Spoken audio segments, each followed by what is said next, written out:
All right. Well, welcome everyone. Thank you for joining us tonight for Eliza Greenman's webinar. I'm Michelle. I'm the event coordinator for the Savannah Institute. And I'm just going to admit this person real quick. And for those of you who are or are not familiar with the Savannah Institute, I'll just give a quick intro. The mission of the Savannah Institute is to lay the groundwork for widespread agroforestry in the Midwest. We work in collaboration with farmers and scientists to develop perennial food and fodder crops within multifunctional polyculture systems that are grounded in ecology and inspired by the Savannah biome. The Savannah Institute strategically enacts this mission via research, education, and outreach.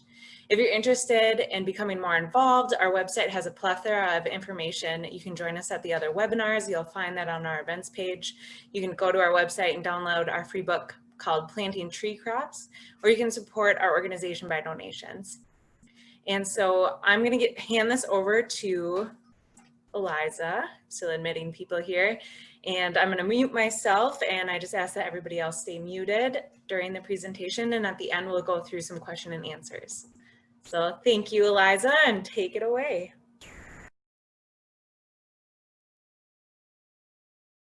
Actually, I might have to make you a host. Give me 1 second. I'm new at this. I'm learning. And has to unmute, make host. Okay. Let me share my screen.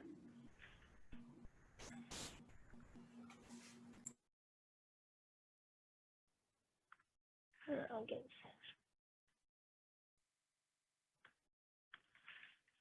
okay. Is this working out? I'll just start. Hopefully it is. So my name is Eliza Greenman, and I am behind my business called HogTree, which is the integration of animals with fruit and nut producing tree crops. And so I was happy that I was asked to present today because the Food Safety Modernization Act is something that's really been important to the evolution of my thoughts and of my business because, well, at first it was really scary, and I'll get into that. And so to me, it's really important to know the Food Safety Modernization Act. You don't have to know the whole thing. That's like, I don't know, it's hundreds of pages that you'll never want to read, but hopefully today I can give you a good outline and some possibilities, and we can move forward from there. All right, yeah, there we go. All right, so FSMA, or Food Safety Modernization Act, was signed by Obama into law in 2011, and it basically just gave the FDA a way to regulate all the foods that are harvested and processed in the United States. And this has gone through several iterations. So I think the first FSMA rules were released in 2012 and went through a whole lot of public feedback. Big organizations were getting together and basically lobbying for their thoughts and what was important to them. Organic organizations, small farming organizations, all of these people really showed up to try and get their voices heard. And if you were to follow it since 2012, you'd see these changes being made and people really being squeaky wheels, because regulation can be really scary. It can also serve a big need, and that need in this case is to have less people get sick from food contamination. But at the same time, if not planned well, you could end up eliminating a lot of possibilities. And so with that, specifically in talking with animals in orchards or silvopasture, it's been quite the scary ride since 2012 or 2011. All right, so first of all, what you need to know about the Food Safety Modernization Act is that there's all sorts of possibilities for you to be exempt. Now, for you to be exempt, it basically means that there's certain crops, there's a list of crops that are exempt. So it's basically, in just talking about tree crops here, if you grow pecans, hazelnuts, sour cherries, or figs, you do not have to pay attention to the FSMA rules. You still could totally get sued by somebody who buys your fruit and it's contaminated with E. coli and they get super sick. I mean, so you have to, it doesn't just make you a bulletproof vest if you're exempt from FSMA. There still are a lot of other real world issues that you need to really be present for. But everything else, in terms of the tree crops realm, I think for vegetables like sweet potatoes, a lot of beans, okra, cabbage, things that aren't normally consumed raw that got on the list are exempt. Okay, so, but for a lot of these tree crops, they, even though most of them aren't, well, a lot of them aren't consumed raw, they didn't make it on the list. And partially that's because of organizational size and a lack of lobbying and all of that stuff. And I'll get into an example of that in a little bit.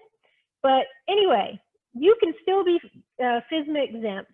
And so the first is, is the average of your farm income, and this is whole farm, this isn't just one crop, is it less than $25,000?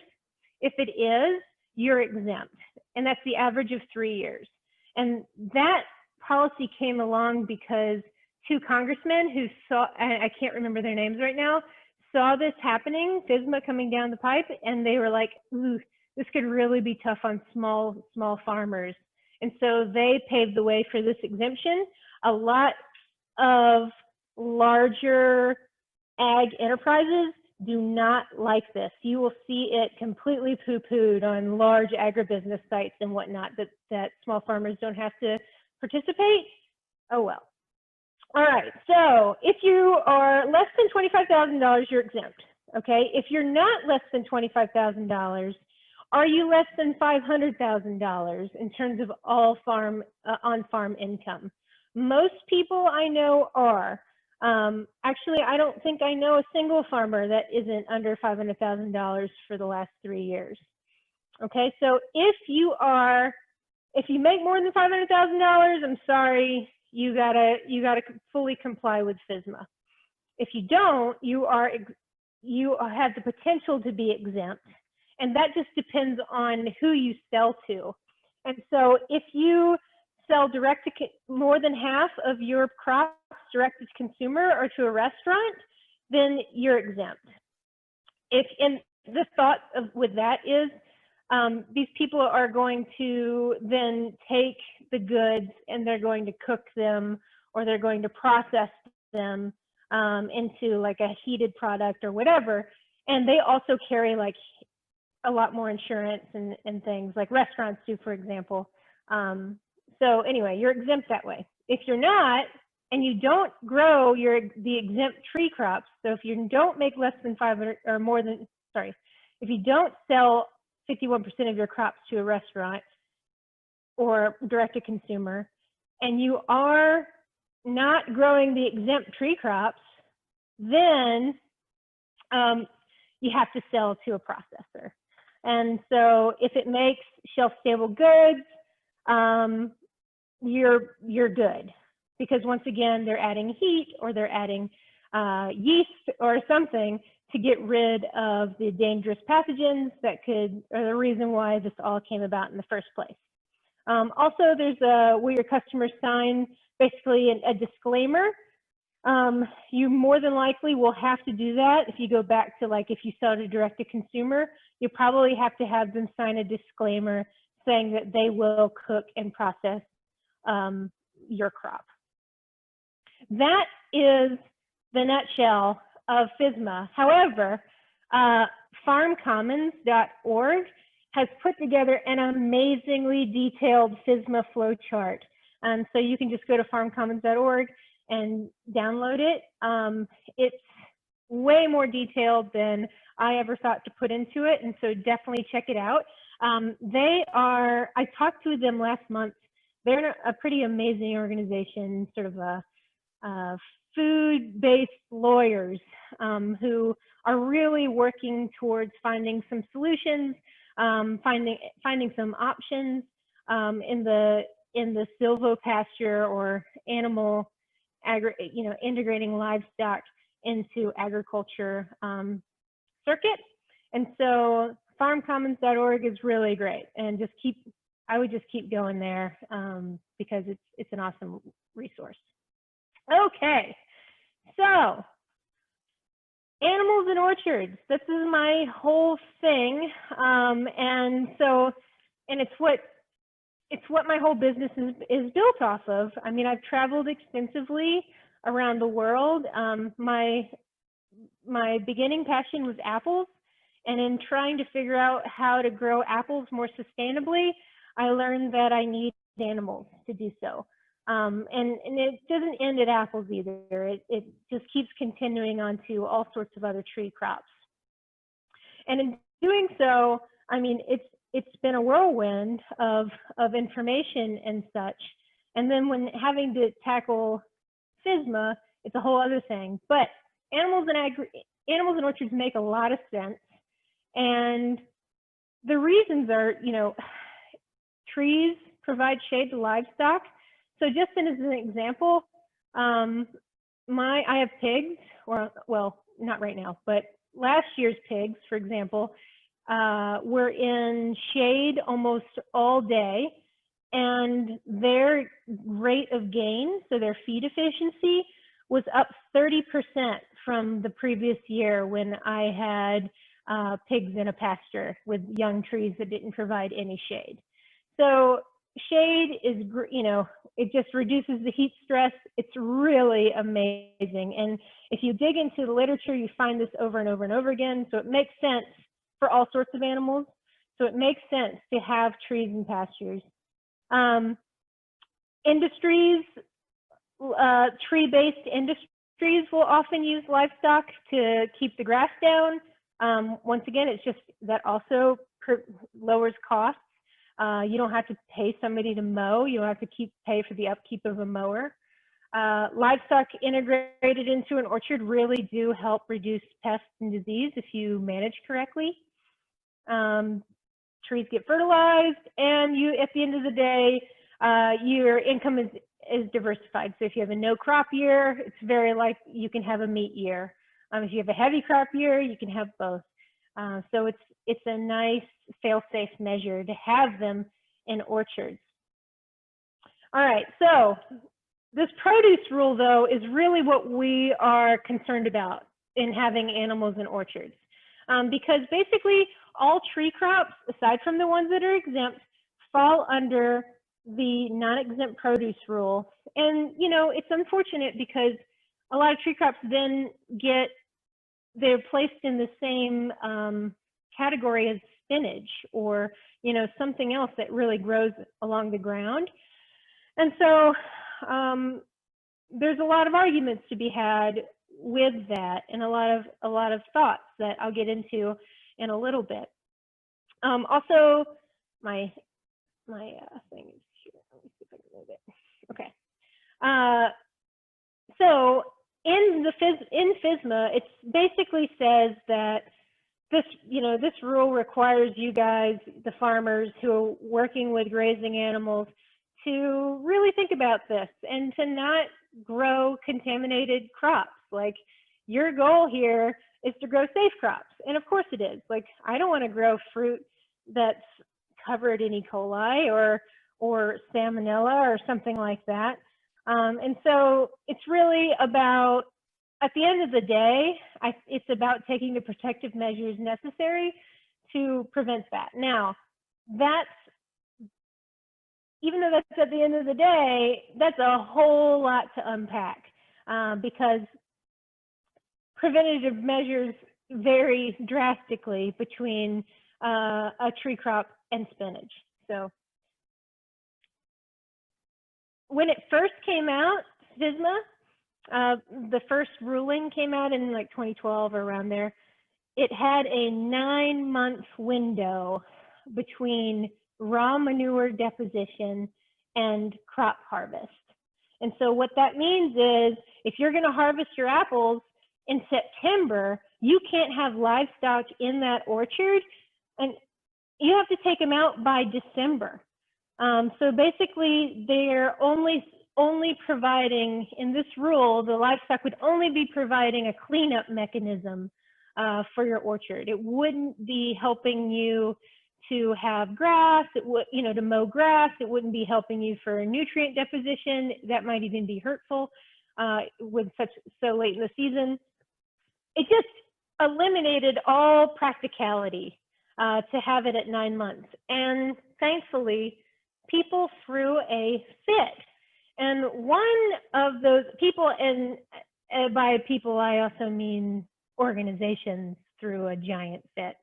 And so I want to just give you a brief rundown of one of these organizations or one of these industries, which is the pecan industry, in this little case study.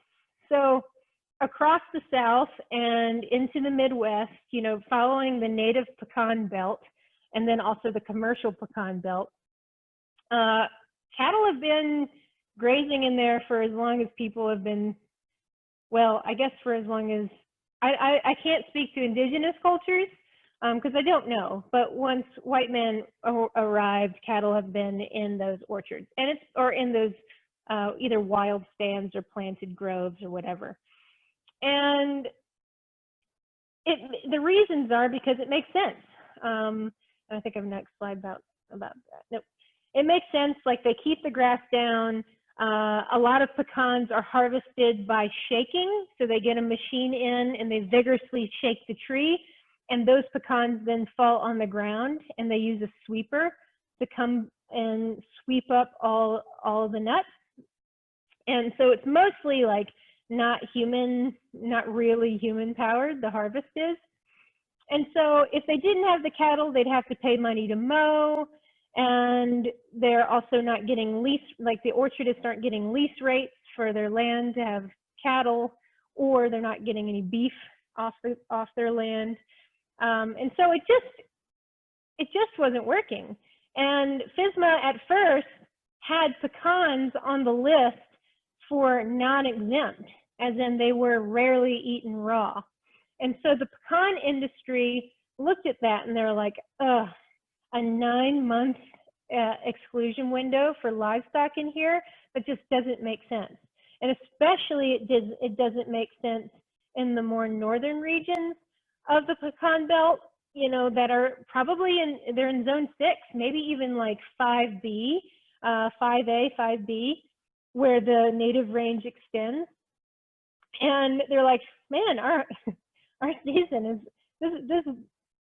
this is terrible. Like we harvest in November and then, we can't have them back in until, this is just not good. So what they did was the pecan industry got together, all the big players, because it is a pretty big industry. They have a lot of export and things. And they got together and they said, this isn't going to work. So what did they do? They threw a bunch of money at it, and it worked. Congressman Sanford D. Bishop Jr. Collectively, basically went and lobbied and changed the rule and got pecans on the FSMA exempt list. And everybody rejoiced, and now they can have cattle and they can have their pecans too, and that's great. But this, the thought of, all right, so we're exempt now, so we're exempt from FSMA, but what if that changes? That could change. I guess somebody from the FDA was basically like, nothing here is permanent. And so they're like, okay, well, if the chance happens that we become non-exempt again, what can we do? What other safety mechanism can we have in place? And so what they did was they got together with Louisiana State University's Ag Center, got together with Louisiana Farm Bureau, and they put together a meeting between big pecan stakeholders in the United States and the FDA. and everybody heard each other out. And the FDA then highlighted to the pecan growers that, oh, you know what? There is an exemption that would work for, that could very potentially work for you guys, and it's called the kill step. And so they were like, ooh, the kill step, what does that mean? And they're basically like, if you can prove that you've killed like 99.999% of bacteria on the surface of the shell, then you're exempt. And so that's what happened. The Louisiana Department of Ag applied for a specialty crop grant to the USDA, which they were awarded to research a paper, basically do all the research in order to define what the kill step is, do market research on what that does to the end product and how consumers thought about it. And now they have that as a fail-safe option. And so here's the paper, hot water treatment as a kill step to inactivate E. coli and et cetera from the shells of pecans. And what they found, just an FYI, is that if you dump a bunch of pecans into 158-degree water, it only takes 8.6 minutes to kill all the harmful bacteria that FSMA is worried about. And so, and of course, there's other values here, 106 degrees for 6 minutes, 194 degrees for a little over 4.5 minutes.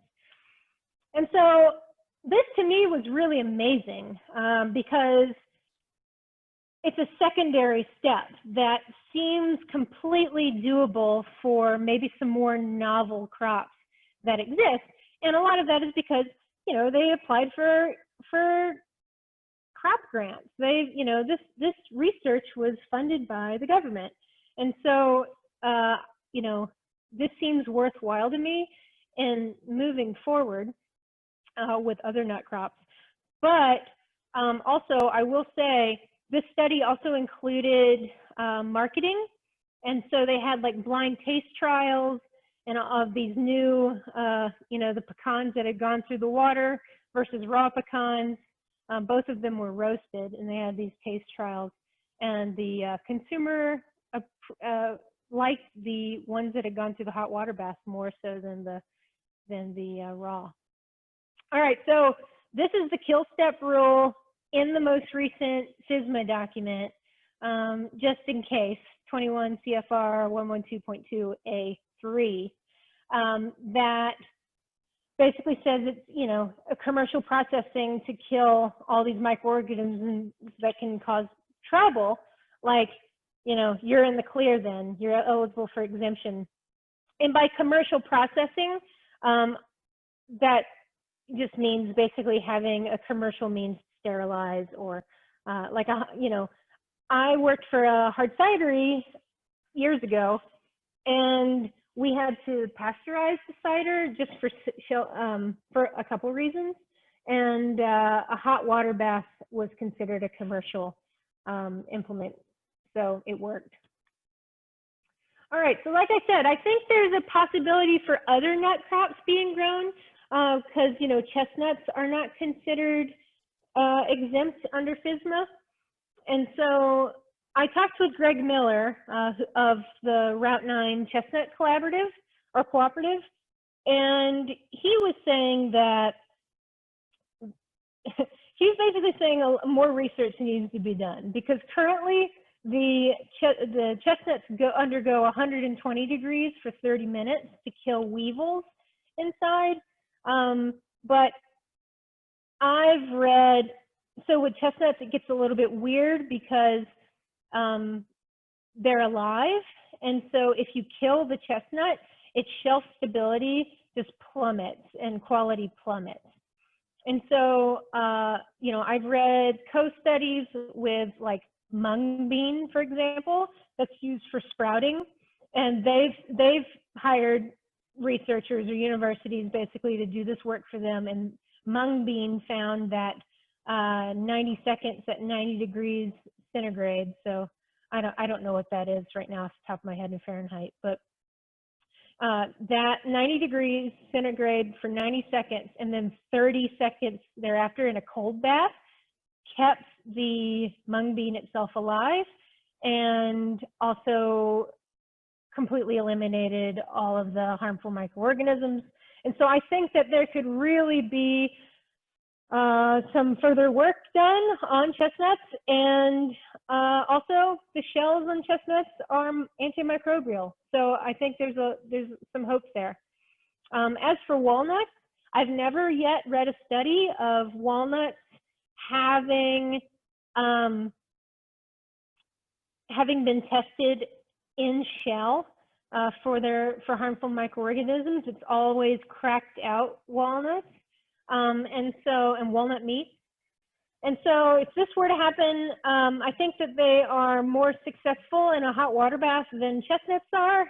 Of course, these studies need to happen, but we'd probably need to differentiate between the different walnuts that we have, just because of the pure surface area difference between, say, like a Carpathian or an English walnut, which has a pretty smooth shell, compared to a black walnut or a butternut that has a lot more furrowed ridges and such. So I think there's a lot of hope for chestnut.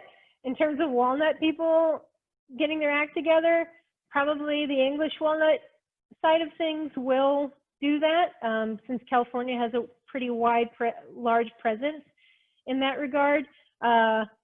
If black walnut did it, I would be shocked, mostly because of markets. But I'd love to see it. I'd love to see that happen. And I say because of markets because there's basically one buyer of black walnuts in the country. It's Hammond's black walnut, and people are just foraging. And then so I don't even know how foraging works with this, but my guess is that those people who are foraging do not make $25,000 a year selling black walnuts to Hammond, so they're exempt. All right. Oops, sorry, I've got a trigger happy computer. All right, so where are we today? Before, when it first rolled out, they said 9 months and people freaked out. Then they said it'll be 90 or 120 days before harvest. And also people started to freak out because, especially if you're in a northern climate, like that's not much season of grazing to get your animals into the orchards. It's not such a big deal if you're in the south, but yeah, I mean, if you don't have grasses growing until May, that's a problem, especially if you've got, an August crop. You'd really need to start timing all of your fruits and nuts to being later season, as late in the season as possible, actually. So that you can get a later grazing time in. So 120 days is also the organic standard for raw manure exclusion. So, and that's just how it is. You can't have your crop certified organic and not have 120 days of exclusion. So I recommend not certifying organic if I were you. Because then things just get far less practical. But today, so none of those things have stuck so far. They've only been proposed.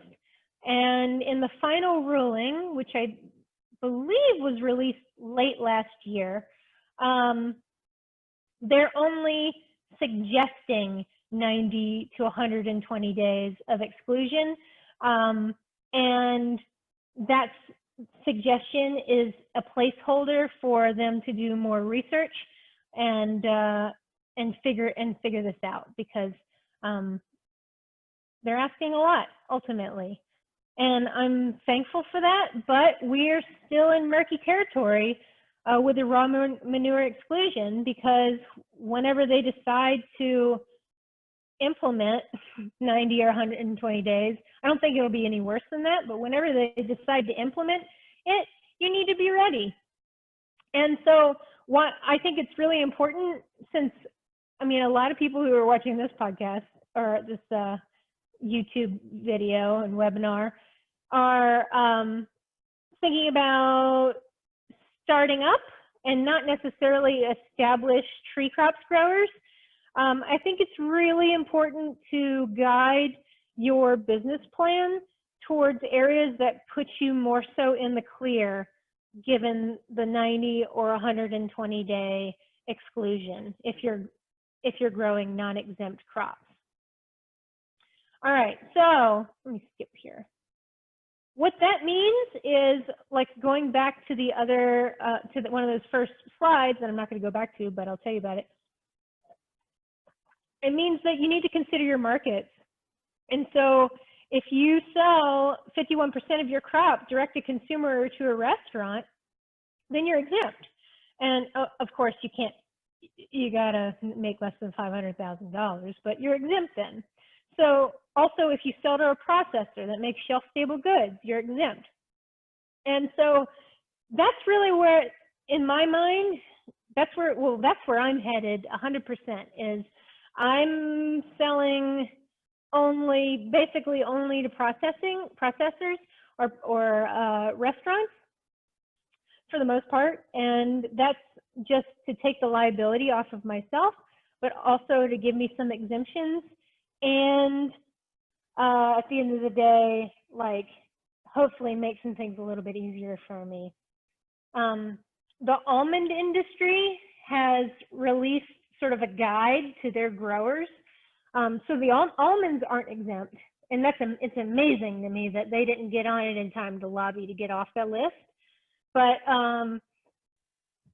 yeah, they're basically giving their growers a template of handouts or things to sign for their customers or their processors or whatever, just stating that the grower hasn't processed these to eliminate microorganisms, or you're certifying that you're going to turn this into something that's more shelf stable at the end of the day. I won't read this, but if you check out like Almond Growers America or something like that, you'll see. And also if you skim through a lot of other industry, perhaps tree crop industry organizations and such, you'll start to see their response to FSMA, because FSMA went into effect. Sorry, I'm turning awfully dark. I'm going to talk more. FSMA went into effect for regulation in 2018 for the largest growers, and then later on this year, actually, it went into regulatory effect for the small farmers that are under $500,000 a year. All right, so with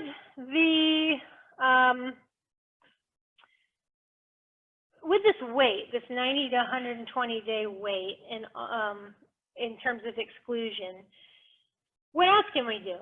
So the answer for that is okay, first of all, let me back up a minute and say, the people who are enforcing the regulations, the FSMA certified or FSMA qualified inspectors, they hold a lot of power right now, because there's not a lot of definition within FSMA. And so there's a whole lot that's up to interpretation. And if you're like me and you try to contact people high up during COVID who can maybe give you provide some definition of some of these rules that make complete sense to me anyway, you're not going to find it. And a lot of what I've heard in talking with Farm Commons is that the federal government has placed a lot of this FSMA pressure on state, more so state and localities. And so it's sort of their job, the state's job now, to regulate. And so that's a whole bunch of problems in itself in order for it to actually get done. So with these inspectors holding a lot of power, it's really important to do your homework and also be very nice to them. because they can ruin you, absolutely ruin you.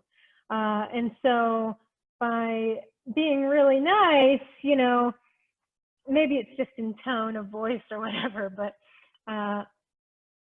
I'm currently, I've not met my local inspector. I actually can't get a hold of my local inspector, but I have a friend who is an inspector in Pennsylvania, and he's helped to provide some guidance for me. And so he basically said, there's a few things you need to do.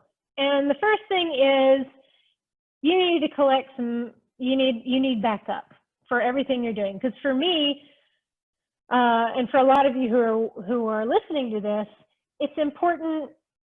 What we're doing is not really even though orcharding and animals and orchards is like old, like the concept is thousands of years old. It's not mainstream today, especially like non-timber forest products and animals and harvesting them both. And so you need to start collecting data in order to help your case. And so that means like finding studies that back up your way of thought. And I'll share one of those in a moment. That also means thinking about harvest, because you know the enemy here is poo, is really the main enemy of your tree crops. And so you got to think about how can you avoid poo? How can you have animals and avoid poo in your harvest? And start practicing smart animal rotations and thinking about what that looks like in the orchards. All right, so this is an example of one of the studies I have in my arsenal, which basically I've highlighted or I've underlined the important part, but it's basically a paper saying that E. coli doesn't live on the surface of an apple on a tree for more than 24 hours. It's gone. Like they literally sprayed shit or sprayed bacteria that, you know, is on shit on these trees, and it was gone in 24 hours. And so, you know, when considering tree crops, say I have pigs that go through and they leave pig piles of poo, and then it rains and there's some sort of splashback or splash up, that to me, though I want to avoid that at all the costs right before harvest, but this is a paper that basically says you're not so bad off as a catastrophizing person might think you are. And that catastrophizing person might be your most wonderful inspector. All right, and so also this is moving into thinking about harvest. So I have invested relatively heavily, I guess, based on my current income, in harvesting products, harvesting equipment that help me to safely get a harvest in and prove more of a point of safety to an inspector. And so what you're seeing is on the left here, so in Europe, they make that's a tree shaker. That's a handheld tree shaker. And so Steel makes them, you basically fire that thing up and you can tickle the fruit right off the trees. And what the thing on the right is a crop harvester, which if you look closely at the picture, down below there are bushel baskets underneath of that upside down umbrella, and those are off the ground. And so to me, this is the way to go in the future, like the future of sort of silvopasture harvesting, is to make it completely hands-free and make it poo-free, because their major concern with animals in orchards is, so I've been told, is you have people that are hand-picking your crop and they need to go up a ladder. And so they walk across the poo, they get it on their shoes, they go up the ladder, they come down the ladder, their hands are touching the rungs, and then they go to the next tree to pick. And so in order to completely avoid that, why not make it hands-free? And so there are other options for tree shaking other than this handheld steel shaker, which, by the way, is extremely expensive if you try to import it. It's like $4,000. It's right around $4,000. So insane. And there needs to be more appropriate technology created around that. But they also, some friends of mine and I have created a tree shaker that plugs into the hitch of a truck. And that's we're trying to figure out how to make that, basically make more of them at this point. And I have one of these harvesters that are in the picture, and we're also in the process, I had to import it from overseas, and we're in the process of creating plans and potentially offering those up too to people who are looking for, one, more efficient harvest, but two, a really good look into how to be safer. And so before I move on, I will say this. Let's see if it'll let me. Oops. I can't see my cursor because I'm screen sharing. Here we go. This is at scale, and I can see no reason why this wouldn't be a maneuver that would just wow your inspector into like, yeah, I have no idea how poo could be in this scenario, because it not only shakes the tree without any human hands, because right now, like, I have to basically wrap a cord around the trunk of the tree or around a big branch and then step away. Or the handheld shaker needs to be placed, never touch the ground, and so when it's not being used, it needs to be placed where poo doesn't touch. So anyway, that's something at scale. But in talking with Farm Commons about other ideas, basically another thought that's coming down the pipe is, can you define, and there hopefully will help with this, is can they define alley versus tree row? Because right now, the way it reads is FSMA basically takes the whole block of farm, you know? And so if you, and I believe buffers, if you look further in, are like 30 feet or something. And so and that's just ridiculous in my mind. And so if you could designate tree row and alleyway for grazing for some part of the year, that's also, I would be okay with that. If I didn't, I mean, animals under the trees do a great job year round,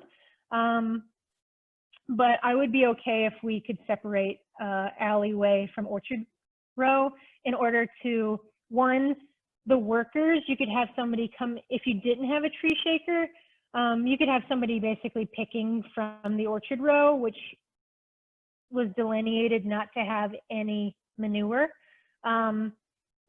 Or you can, you know, bring in your harvesting equipment and harvest that within the orchard row. And at the same time, you've got animals, you know, that you can graze in the alleys. So there's a lot of thoughts. There's still some innovation that's needed and just persuasiveness. You know, get creative. I've spent a lot of time trying to figure out how to make my harvest more efficient and safe, but I have only scratched the surface, I feel like, and I could really use more people thinking outside of the box with this.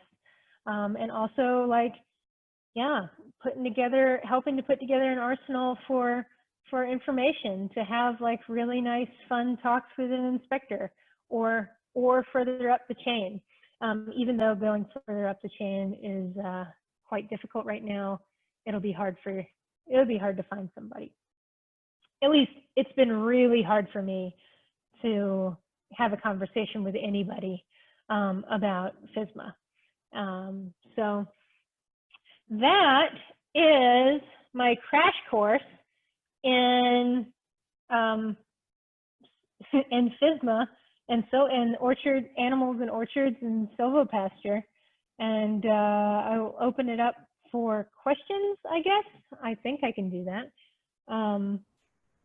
And yeah, just to see if there's any confusion or if I can clear up anything or any other thoughts.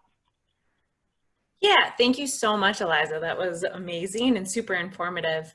And so for asking questions, I see Taylor, this is what we'll do. Yeah, well, I'll ask you to unmute and then you can ask your question, or you can also just put it into the Zoom group chat and I'll try to read through those. So give me 1 second.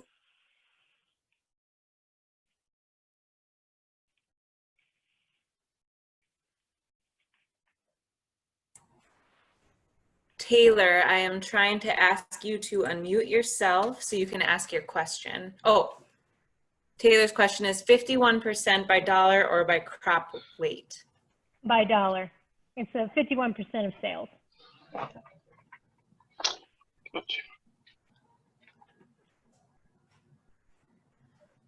All right. Are there other questions out there?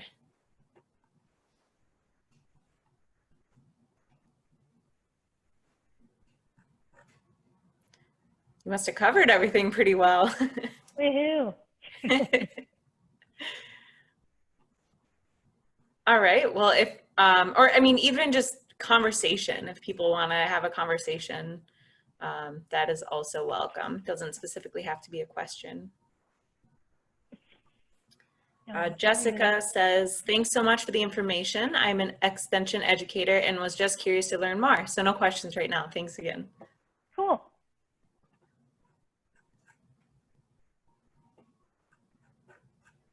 Okay. Do you have anything else that you want to add, Eliza? Otherwise, if there are no other questions, we will be making, oh, go ahead. Let me think.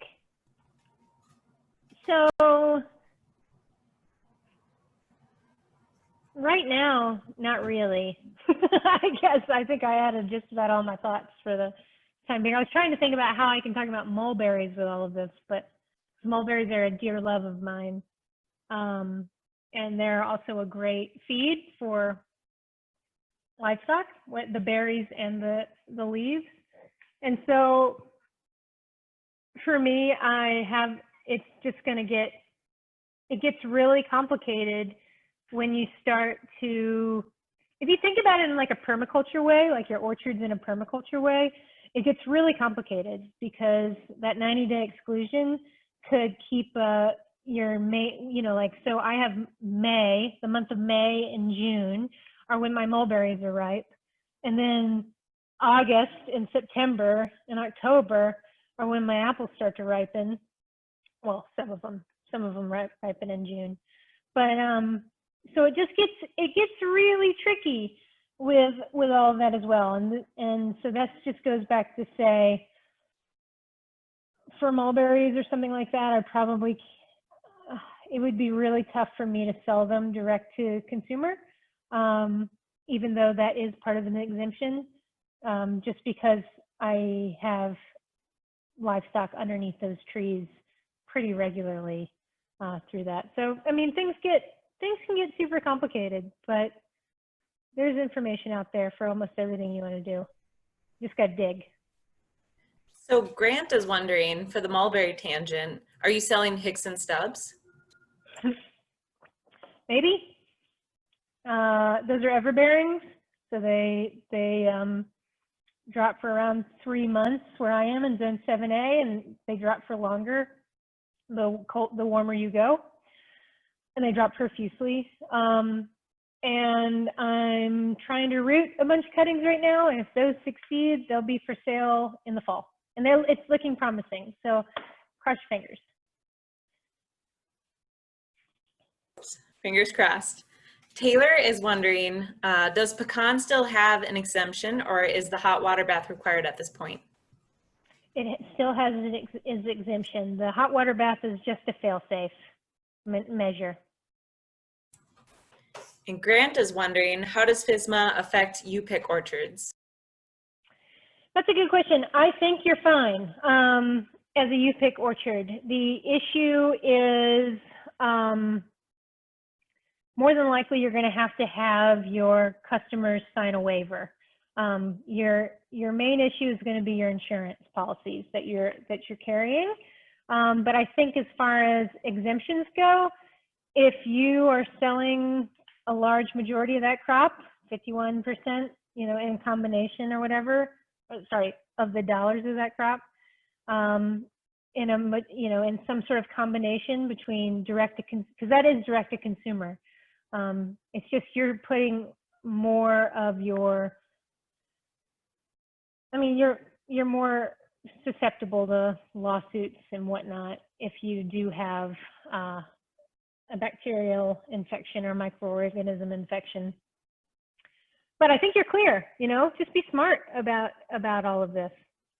The way my orchards are set up is by drop time. And so if I'm 100% thinking about humans in the future because it's flow through an orchard. And so I just don't want them stepping in too, basically, because then I'm liable for that.